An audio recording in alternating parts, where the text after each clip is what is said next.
How many of you have ever heard someone tell you to just be yourself? Get a show of hands. Pretty much everyone in the audience kind of expected that. I think we have to admit that our culture really, really likes this phrase, like a lot. My generation has either implicitly or explicitly heard just be yourself in pretty much every Disney film and cartoon of the last 25 years. We saw it in those motivational posters that they would put up in our high schools, like the ones in the guidance counselors' offices with the soaring eagles and the foggy mountaintops and the sunrises and then that hideous Times New Roman font underneath that says, just be yourself. We've also seen it in BuzzFeed and Facebook articles where they said, well, Stacy just needed to learn how to be herself, and that solved everything. Of course, we've also seen it in Hallmark movies, not that I've ever watched one of those. And then, of course, the graduation cards that we would all get, right? Remember, you're a winner, champ. Just remember to be yourself. The fact is that this line of advice to just be ourselves is ubiquitous in our culture today. You hear it everywhere, you see it everywhere, and pretty much everyone agrees that it's really good advice to live by. I mean, who would argue with the advice that you should be yourself? I would. But it's not that I have a problem with people developing a good and healthy sense of self-esteem, a good and healthy sense of self and well-being. It's not what I'm saying, but what I am trying to point out is that culturally we are seeing an overinflation of self-regard, an obsession with the self that is working its way into our society and into our culture and implanting a deep-rooted narcissism there. But before I get into that, I think we should give credit where credit is due. And just be yourself, or a phrase in the same vein like follow your heart, has its merits, and we should acknowledge them.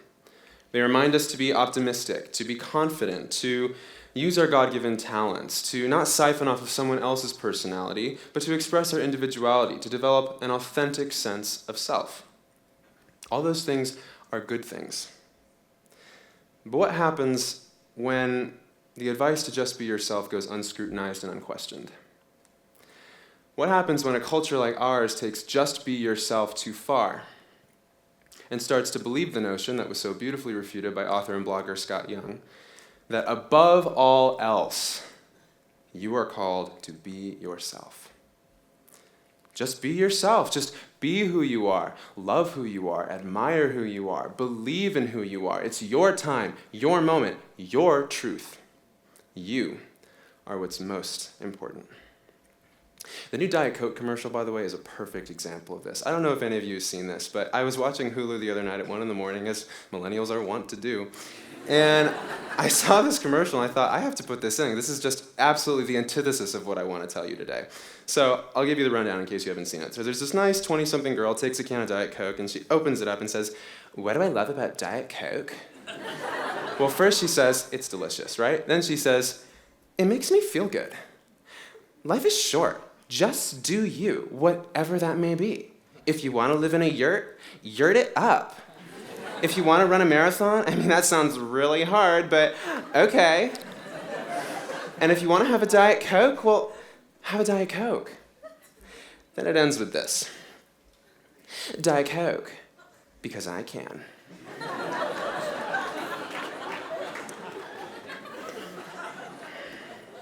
It makes me feel good. Just do you, because I can. That is the anthem of a just be yourself generation that has gone off the rails. Turns out other people have noticed this. In May of 2013, a guy named Joel Stein wrote an article for Time magazine called Millennials, the me generation. And he does actually point out some of the redemptive qualities of millennials that he thinks will actually help them save the country. But he also points to some very interesting statistics about millennials that I thought I would share with you. For example, he found that more millennials, scored higher on narcissism scales in college in 2009 than the college students did in the 1980s. He also found that narcissistic personality disorder was 3 times higher in the under 25 category than in the 65 and up group. Now, you could probably guess why that is, right? And 65 and uppers have had enough time to figure out that they're not such hot stuff, and now they're much more humble because of it. But he also points out that 60% of millennials said that their litmus test for making a moral decision was, how do I feel about that?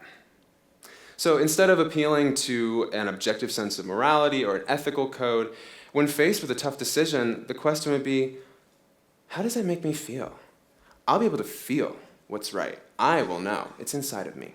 I know the answer. He also found that millennials were more fame-obsessed. He also found that they were more entitled. And also interesting, he found that they were compelled to exaggerate their realities. So on social media, when they saw someone's fabulous life that they felt they couldn't compete with, they needed to up the ante, make it look better, put a nicer filter on it, compete better. Now, all of this sounds pretty disheartening, right? But is it really a surprise to any of us? I mean, my generation is called the selfie generation for a reason. This is a time when 1,000 selfies are posted to Instagram every 10 seconds, and it's now estimated that the average millennial will take 25,000 pictures of their face before they die. We can see that culturally we are snagged in a social media feedback loop. A me-first ethos, a tendency to use social media or communications or any other form to promote self-adulation and self-glorification. We feed off of affirmation and publicity. Not knowing what to do with the vague advice to just be ourselves, we've instead decided as a society that we will just adore and live for ourselves. For the selfie generation, the world revolves around us and our identities, and nothing should ever get in the way of me being myself, me being me, or at least living out a charade of myself on social media. I think we can truly say that the selfie generation has become the selfish generation. The byproduct of this infatuation with the self is inevitably apathy towards the problems of others. I don't know if you've noticed, but the world is not doing too hot right now. And take it out of the national politics scene, just look at other tragedies and atrocities. School shootings, humanitarian crises globally, human rights violations globally. And yet, as we see all this suffering, what's the average response you're going to get from a millennial if you really look at it? Okay, I'll boil it down for you. Basically, you're on your phone, right? On the news. Oh, do you see that? Do you see the news? That sucks. Well, my life is still fine. Whoa, selfie! All right, okay. What? Selfie. Humanitarian crises, as an example, in the United States. Thousands of homes are wiped out by hurricanes in the last year. American families are homeless across all of the southern states.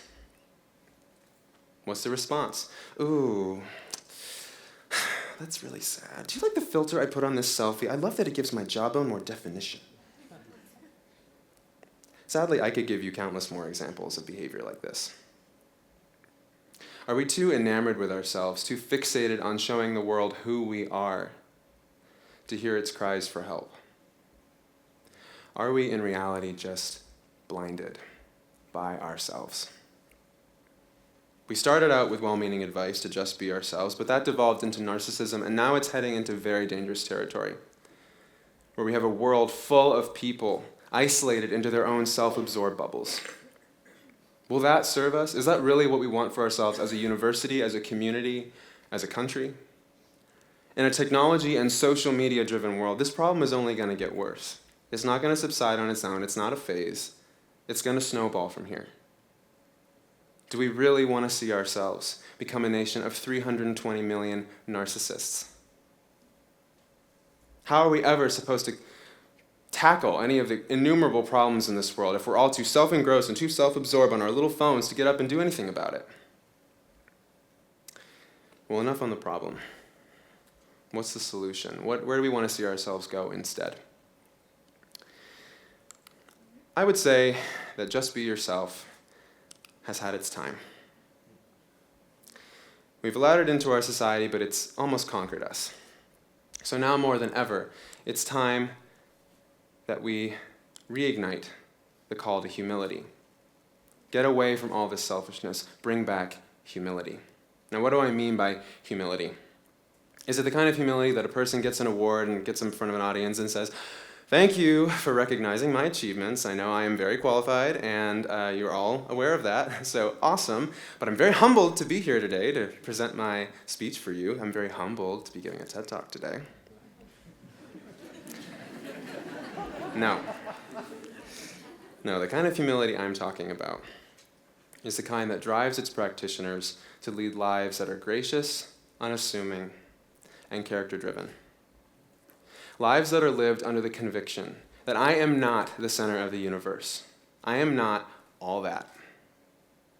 Lives that believe in listening and understanding, as opposed to performing and flaunting for other people. Lives that are grounded in love and service towards others. That seems like a tall order, but by no means do I stand in front of you today and say, I am the exemplar of the humble lifestyle. Look at me, do what I do, and you'll be humble. No, I am not the exemplar of the humble lifestyle. I have to work at this all the time. I'm a proud person. But I have something to say about it, because I was exposed to this my whole life, in the people of my parents. Hi, Mom. Getting all teary over there. Day in and day out, my parents showed nothing but love, sacrifice, and dedication. They never drew attention to themselves. They never put their wants and needs in front of anyone else. They always thought of their kids and other people first. Service. I was blessed to grow up with people like them. But if that's not your story, and you don't have parents like that you can look up to, it's ever more critical that you find people like that. Surround yourself with them, peers, mentors. Model yourself after them. Strive to be humble like they are. And then once you've done that, model that for someone else, so that they'll look at your example and want to live like you. And we'll really get this trend going in the right direction. For the sake of this hurting world, and for the sake of all your future children, to whom it will be so critical that you pass on the lesson of humility and service, I tell you, don't just be yourself.